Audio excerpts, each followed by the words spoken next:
আজকে আমরা কোরআন এবং হাদিস থেকে জানবো যে মৃত মানুষ দেখতে পায় কি পায় না, শুনতে পায় কি পায় না। জোরে বলেন ইনশাআল্লাহ। মৃতরা কিভাবে দেখে এবং শোনে? অনেকে আমাদের কাছে জানতে চায় যে হুজুর, আমাদের কেউ যখন মারা যায় তারা কি আমাদেরকে শুনতে পায়, তারা কি আমাদেরকে দেখতে পায়? This is the question. A lot of people they have asked me. মনে করুন আপনার আব্বা মারা গিয়েছে, আপনার আব্বার ডেড বডি আপনার সামনে রাখা আছে, আপনি ভাবতেছেন যে আব্বা আমাকে শুনছে, আমাকে দেখছে, আপনি চিল্লাচ্ছেন, কথা বলছেন, আব্বাকে আপনি অনেক কিছু শুনতে চাচ্ছেন।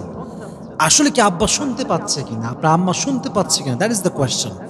আজকে আমরা কোরআন এবং হাদিস থেকে জানবো যে মৃত মানুষ দেখতে পায় কি পায় না, শুনতে পায় কি পায় না। জোরে বলেন ইনশাআল্লাহ। কোরআনে আল্লাহ তাআলা বলেছেন, ওয়ালা তাকুলু লিমান ইউকতালু ফি সাবিলিল্লাহি আমওয়াত বাল আহইয়াউ ওয়ালাকিন লা তাশউরুন। তুমি তাদেরকে মৃত বলো না, যারা আল্লাহর রাস্তায় শহীদ হয়েছে, আল্লাহর রাস্তায় জিহাদ করে শহীদ হয়েছে, তাদেরকে তোমরা মৃত রেখো না, তারা জীবিত আছে, বাট বেশিরভাগ মানুষ জানে না। অপর আয়াতে আল্লাহ তাআলা বলেছেন, লিকুল্লি উম্মাতিন আজাল ইযা জাআ আজালুহুম ফালা ইস্তাখিরুনা সাআ ওয়ালা ইস্তাকদিমুন। In this world, everyone has a specific time for death. Everyone has a specific time. When the time will come, it will never ever late. প্রত্যেকটা মানুষের জন্য একটা নির্ধারিত সময় আছে। যখন সময়টা চলে আসবে, এক মুহূর্ত আগেও হবে না, এক মুহূর্ত পরেও। তাহলে বোঝা গেল মৃত্যু অনিবার্য, কিন্তু কখন আসবে এটা আমরা কেউ জানি না। এখন কথা হচ্ছে, এই যে মৃত্যু যেহেতু আমাদের সবাইকে বরণ করতেই হবে, এই মৃত্যুর পরে একটা জগৎ আছে, জগৎটাকে বলা হয় পরকালের জগৎ। তবে যখন মানুষ মারা যায় তাই কবরস্থ করা হয়। কবরস্থ যখন করা হয় তখন তার যে জীবনটা শুরু হয়, এটাকে বলা হয় হায়াতে বারজাখ।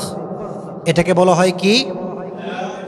হায়াতে বারজাখ। তবে মানুষ যখনই মারা যায়, এখনই আমি মারা গেলাম, এখনই আমার বাবা মারা গেল, আপনার বাবা মারা গেল, মাথা রাখবেন, মানুষ মৃত্যুর সঙ্গে সঙ্গে যেমন তার চক্ষু এটা বন্ধ হয়ে যায়, তার চোখ আর দেখতে পায় না, তার পা আর চলতে পারে না, তার হাত আর কোনো কাজ করতে পারে না, পুরো বডিটা এটা কোনো কাজের থাকে না, এটা কোনো শক্তি থাকে না, এটার কোনো পাওয়ার থাকে না। Exactly to the same way মানুষের শ্রবণ শক্তিও লোপ পায়, শ্রবণ শক্তি থাকে না। এই জন্য আল্লাহ তাআলা বলছেন, ইন্নাল্লাহা ইউসমিউ মান ইয়াশা ওয়া মা আনতা বিমুসমিইন মান ফিল কুবুর। আল্লাহ যাকে চান তাকে শোনার শক্তি দান করেন, আর নবী হে, আপনি কবরস্থ মানুষদেরকে শোনাতে পারবেন না। তার মানে বোঝা গেল মানুষ মৃত্যুর পরে শুনতে পায়। অপর আয়াতে আল্লাহ তাআলা বলছেন, ইন্নাকা লা তুসমিউল মাউতা। মৃত মানুষ শুনতে পায় না, মৃত মানুষের শ্রবণ শক্তি থাকে না, তাকে মানুষ যত কথাই বলুক না কেন সে কিছু শুনতে পায় না। তবে আমি আগে একটা কথা বলেছিলাম, আমরা যখন মারা যাব, আমাদের মৃত্যুর পরে আর একটা জগৎ হবে, এবং যখন কিয়ামতের যেই সাউন্ডটা আছে, দ্য ডে অফ করিয়াহ, the day of resurrection, the day of accountability, কিয়ামতের দিন যখন ইসরাফিল তার সিংহায় ফু দিবে, আমরা যখন আবার উঠে দাঁড়াবো, এটা হচ্ছে আমাদের জন্য একটা বিশাল বড় জগৎ, লম্বা জগৎ, যে জগতের কোনো শেষ নাই। আমরা যখন মারা যাচ্ছি, আমাদের বডিকে রাখা হচ্ছে কবরস্থানে। এই যে আমাদের কবরস্থানের জীবনটা, এবং মৃত্যুর পরে আবার জীবিত হয়ে আল্লাহর সামনে দাঁড়ানোর আগ মুহূর্ত, এই যে জীবনটা আমরা পার করব, এটাকে বলা হয় হায়াতে বারজাখ। বারজাখ মানে হচ্ছে বাধা, অন্তরায়।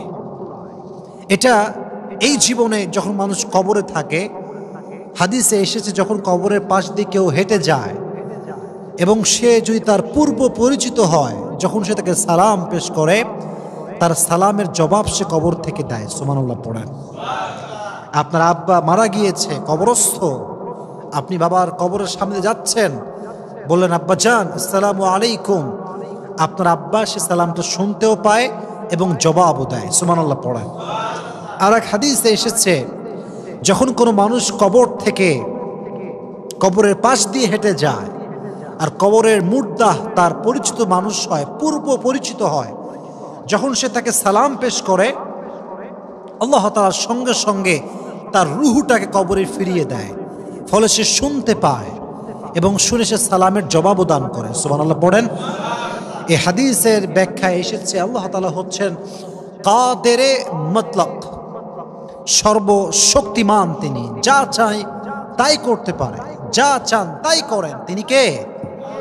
যেমন আল্লাহ তাআলা বলেছেন তাবারাকাল্লাযী বিয়াদিহিল মুলক ওয়া হুয়া আলা কুল্লি শাইইন কাদির। সমস্ত প্রশংসা ওই সত্তার জন্য যিনি পুরো পৃথিবীর মালিক, যার হাতে পুরো পৃথিবীর রাজত্ব। and he is capable to do anything in the world, তিনি যা চায় তা করতে পারেন।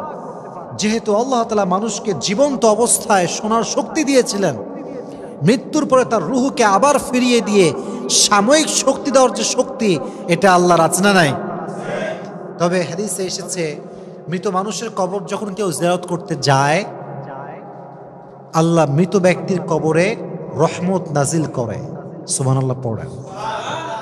যত বেশি পারেন কবর জিয়ারত করবেন, নিজের মৃত্যুর কথা স্মরণ হবে, পাশাপাশি আপনি যার জন্য জিয়ারত করছেন তার কবরে আল্লাহ তাআলা সাকিনা, তার কবরে আল্লাহ তাআলা রহমত নাজিল করবে, রহমত বর্ষণ করবে। সুবহানাল্লাহ পড়েন।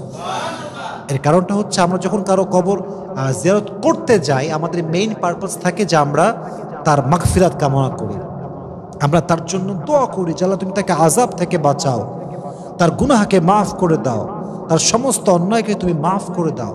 তাহলে বোঝা গেল মৃত্যুর পরে যখন মানুষ কবরে রাখা হয়, যদি আত্মীয় স্বজন বেশি বেশি কবরে আসে, তার কবরের রহমত বর্ষণ আছে না নাই? আমরা বেশি বেশি কবর জিয়ারত করব, সকলে বলেন ইনশাআল্লাহ। তাহলে বোঝা গেল মৃত মানুষ শুনতে পায় না, দেখতেও পায় না, বাট হায়াতে বারজাখের যে জীবনটা, এই জীবন যখন সে কবরে থাকে, যখন তার পূর্ব পরিচিত কেউ কবরের পাশ দিয়ে হেঁটে যায়, তাকে সালাম পেশ করে, তখন তার সালামের জবাব দেওয়ার জন্য আল্লাহ তাআলা তার রুহটাকে আবারও কবরে ফিরিয়ে দেয় তার বডির ভিতরে, ফলে সে সালাম শুনতেও পায়, আবার জবাবও দান করে। সুবহানাল্লাহ পড়েন। তাহলে সারাংশ বোঝা গেল, মানুষ মূলত মৃত্যুর সঙ্গে সঙ্গে তার সমস্ত কিছু লোপ পায়, পুরো বডির শক্তি একদম এটা আর অ্যাক্টিভ থাকে না, এটা দিয়ে আর কোনো কাজ হয় না, হাত নড়ে না, চোখ দিয়ে দেখে না, পা দিয়ে চলতে পারে না, সব অকেজ হয়ে যায়। তবে যখন তার হায়াতে বারজাখের জীবনে সে থাকে, তার কবরের পাশ দিয়ে কেউ হেঁটে গেলে সালাম পেশ করলে সে সালামটা শুনতে পায় এবং জবাবও দেয়। সুবহানাল্লাহ পড়েন।